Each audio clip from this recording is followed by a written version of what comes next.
fiber and then putting back the nutrients. Well, the problem with that is the body doesn't understand that. It doesn't assimilate it the same way. Even if you're having a fortified cereal, it doesn't assimilate it the same way as if you're having the whole grain with those natural B vitamins and magnesium that is inherent in that grain.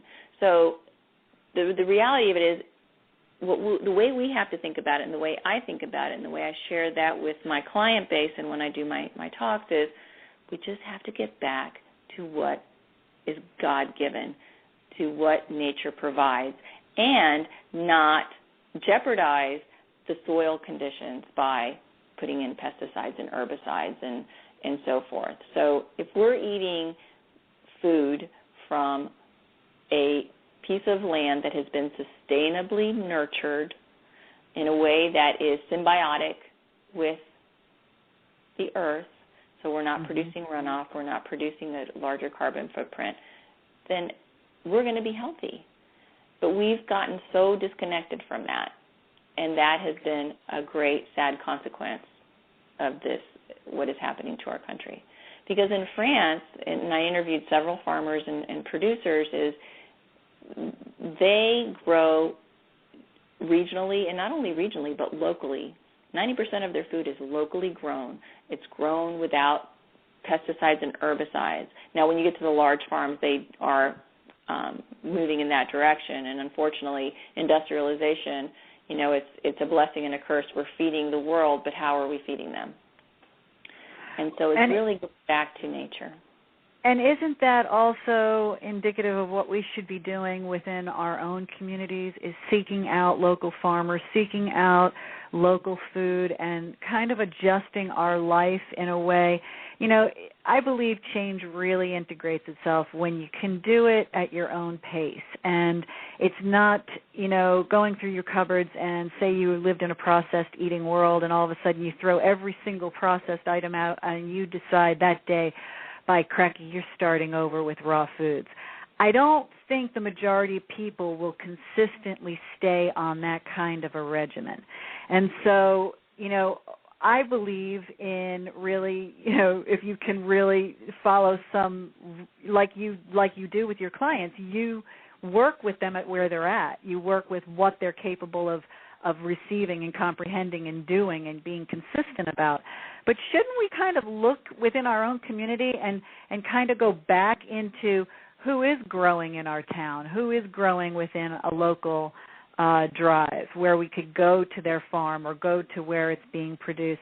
And wouldn't that be a healthier alternative than what we're doing right now, where we're getting, polished peppers and waxed bananas and all of this? So it's, can't we make steps like that would really help us, practically today? Absolutely. And to the first part of your comment, I agree with you that if we are so draconian in our approach to this, it won't be sustainable. And so when I talk to my clients, is every bit of change is positive. So if you're going down from 6 sodas to 4 sodas, that's fantastic. Okay, if you're going down from 4 to 2, that's even better. It's a process, and it's a journey, and each one of us has their individual journey. And so we have to be ready to make that change. And what I see over and over again in my practice is people tell me, I didn't know how bad I felt until I started feeling better. And by these small changes, I'm feeling better. And so I don't want to go back. And even my pediatric practice, the parents tell me these kids, they don't want to steer away from what they're doing because they feel so different. Now, What I have, unless you have a specific condition that really precludes you from eating a certain food, I have what I call my 80-20 rule. So 80% of the time we're going to be on plan, and 20% of the time we're not. And you can define that as, individually, but what you'll find is if we're on plan 80% of the time, whereas we're eating those whole grains, we're having those natural sugars that come from nature, not that come from a box, that are having these pasture-fed animal meats and fresh fish that's been wild caught and fresh greens that have been sustainably grown. Wow, that tastes so much better than what we are used to. It'll be a palate explosion. And that's what, what I really try to instill in my book is you're not giving up flavor. you're not giving up goodness. My chocolate chip banana buckwheat muffins, which are gluten-free, I had one of my clients share with me that she made them for their entire swim meet at a regional meet.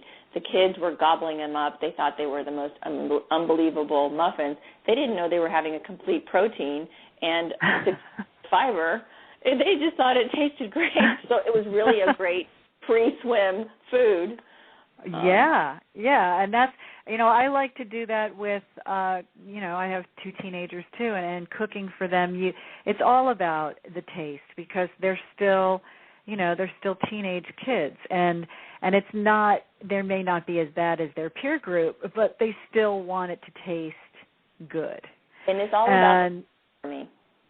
Absolutely. Yes. Now, to the second part of your question in terms of getting back to the community, the platform with which I run my practice is called My Smile Program, and it's a teaching tool, and the acronym is always being spiritually grounded. So S is spirituality, M is for meals and menu planning, I is choosing immunity over illness, and L is linking back to ourselves, our community, and our planet, and then the E is engagement. But back to the L, that's really integral in part of the way that I try to counsel my clients and help share with them how important it is to understand, acknowledge, and walk the walk of knowing that we are not alone, literally. Every time we make a food choice that is counter to what is sustainable with our planet, we're not doing what is best for our planet.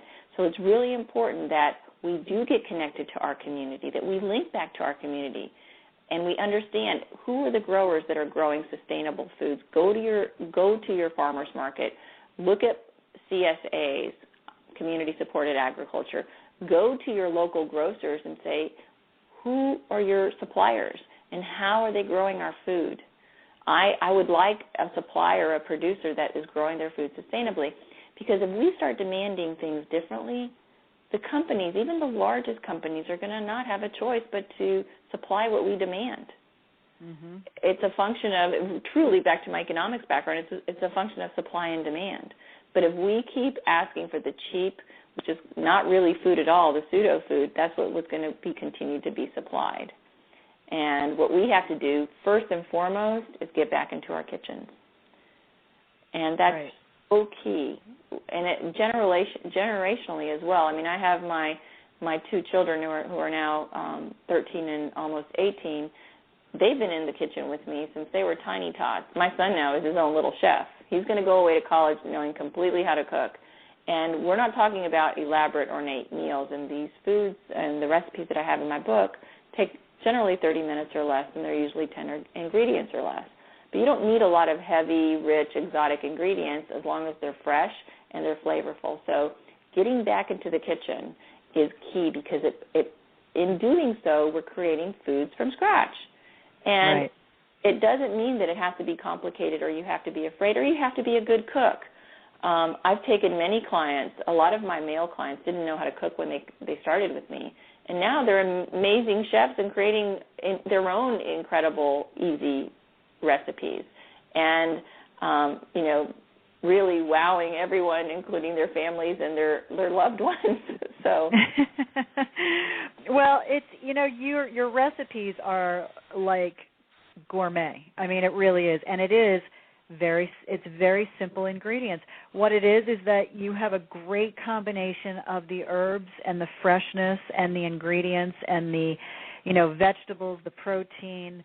Like you have a walnut-crusted flounder with ginger sauce. And, that was one of my favorites that I made. And it was something that the kids, gobbled up. I mean, they're easy to prepare. It's healthy. It's tasty. You can taste the freshness.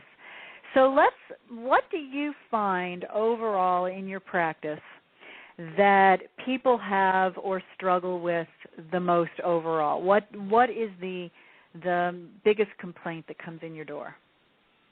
Well, there's a lot. I have a specialty in gastrointestinal issues, and that is actually one of the biggest selling over-the-counter drugs are antacids, the Prilosec, the Tums, the so forth, because we are such an acidified nation. Again, back to the acidity and inflammation. So GI is really a problem because it all starts in the GI. If we're putting junk in, we're going to get junk out, and it's going to hurt us. So really about healing that GI tract. They're saying that up to 70% of our immune system resides in our GI tract.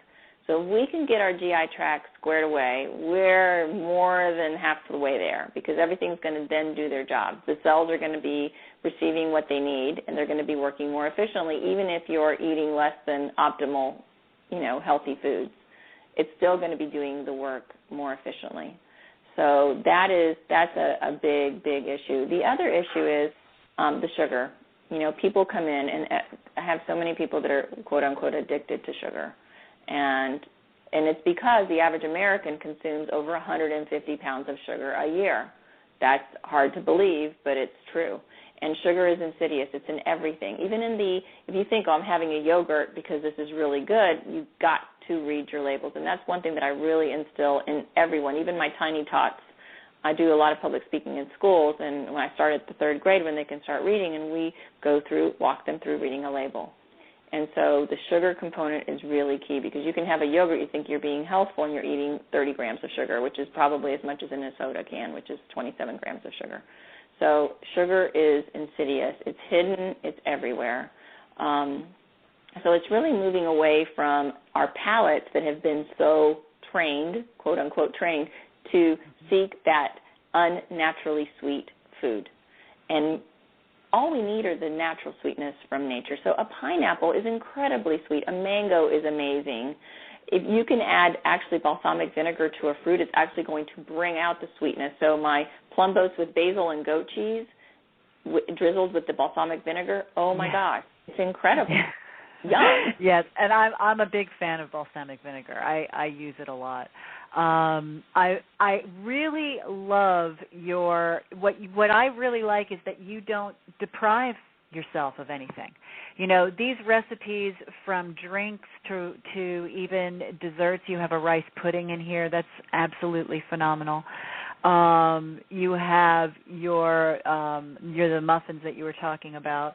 You have all of these root vegetables that come in that you don't think about, but we're coming into that season of fall where we have more of the root vegetables in our farmers markets, in our grocery stores. So what are root vegetables beneficial for in the body, in the health?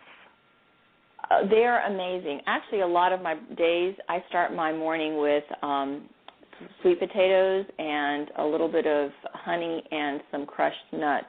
Root vegetables are, one, they're incredibly grounding. So it gets us back into our bodies. And a lot of us are in our heads, and myself included. There's a daily reminder and multiple times during the day that I need to stay grounded. So getting back into my body and really grounding myself to restore energy and support adrenal balance. But root vegetables have phenomenal properties. One, they are very, very high in beta-carotene, and beta-carotene has multiple functions in our body. One, it helps with the epithelial cells, which means that all of our little internal cells is going to be benefited by beta-carotene, in particular our GI tract, because we have so many cells in our GI tract, and those cells regenerate the fastest of any of our other cells in the body. They regenerate every 3 days. So it helps with that. It helps with skin. It helps with eyesight. It helps with, there are a tremendous amount of antioxidants in them, which are what I call the little Pac-Mans to the reactive oxygen species, or the bad boys that are in our system that can create cell mutation and eventually cancer. But my favorite thing about the root vegetables is they're high fiber. So again, back to those big deadly diseases of cholesterol and blood pressure and heart disease. A sweet potato is naturally sweet, but it is very, very high in fiber. And they've done studies on sweet potatoes in particular, and I love sweet potatoes in the squash family, that they help manage type 2 diabetes. It's one of the highest alkalizing vegetables on the planet. So again, we're countering that inflammation and that acidity by the fiber and the alkalinity and the antioxidants. And I have a lot of recipes. My Thai basil coconut curry squash soup, I don't know if